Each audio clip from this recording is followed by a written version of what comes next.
سلام زخبركم سمعتنا كم يوعلكم نلوم سنبت عسران سلستان مقابيت كلتشان عسران حمشتن استدالو زيناتات حزنا لكم قريبنا لنا مكتالكم ان عدمنا فلما رستاتو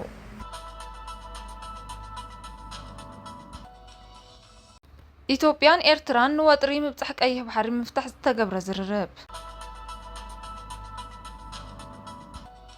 ዘለንስኪ መሓዙት ሃገራት ኣብ ልዕሊ ሩስያ ሓድሽ ጸቕጢ ብምግባር መዓልታዊ ክውንነት መጥቃዕትታት መወዳእታን ምግባር ይላቦ ዝኸበርኩም ሰማዕትና ኣርእስታት እዩ ነይሩ ናብ ቀንዲ ዝርዝራት ክነብለኩም ቀዳማይ ሚኒስተር ኢትዮጵያ አብይ አሕመድ ብዛዕባ ምትእትታው ቀይሕ ባሕሪ ግጭት ከም ዘይደሊ ድሕሪ ምግላጹ ኢትዮጵያ ናብ ደብ ገጹ ሰራዊት ምስ ኣዋፈረት ኣብ ዝሓለፈ ሰሙናት ስጋት ኩናት ከም ዝተቐልቀለ ዲፕሎማስያውያን ምንጭታት ሰበስልጣንን ሮይተርስ ሓቢሮም ኣብ መንጎ ክልተ ዓበይቲ ሰራዊት ኣፍሪቃ ዝካየድ ዳግማይ ግጭት አብይ አሕመድ ኣብ 2019 ሽልማት ኖቤል ሰላም ዝዓተረሉ ታሪኻዊ ምቅርራብ ከብቅዕን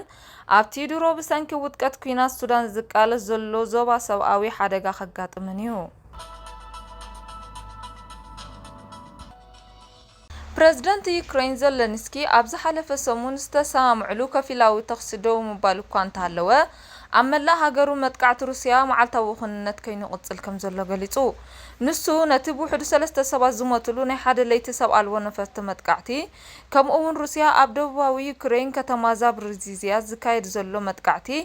ዓርቢ ምሸት 3 ኣባላታት ስድራቤት ከም ዝተቐትለ ዝንገረሉ መጥቃዕቲ ኣመልኪቱ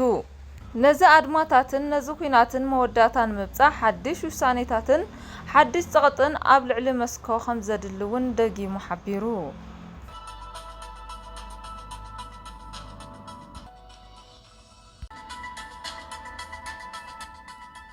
ዝኸበርኩም ሰማዕትና ናይ ሎሚ መደብና እዚ ዝመስል ነይሩ ኣብዚ መጽእ መደብና ብሰላም ኣረኸበና ሰሰናይ ንዓኹም